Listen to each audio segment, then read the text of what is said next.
அதாவது பாஷா படத்துல ரஜினி சொல்வார்ல, எனக்கு இன்னொரு பேர் இருக்குன்னு.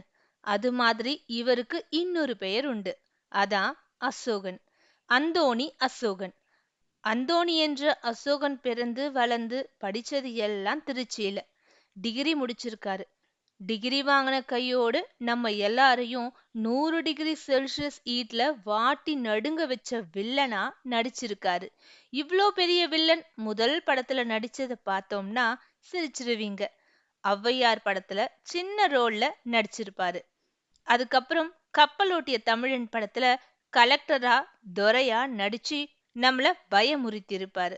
எம்ஜிஆரோட மட்டும் 59 படத்துல வில்லனா குணச்சித்திர நடிகரா நடிச்சிருக்காரு.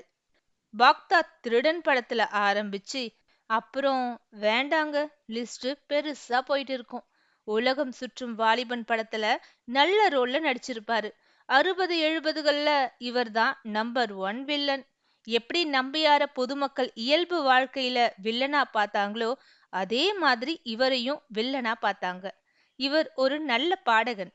இவ்ளோ பெரிய வில்லன் சின்ன வயசுலயே இறந்துட்டாரு. 50 வயதிலேயே. இவர் பையன் வின்சென்ட் அசோகன் நெகட்டிவ் ரோல்ல நடிச்சிருக்காரு. அசோகன் இறந்தாலும் நெடுக வளர்ந்த அசோக மரமா நம் உள்ளத்தில் நிலைத்து நிற்கிறார்.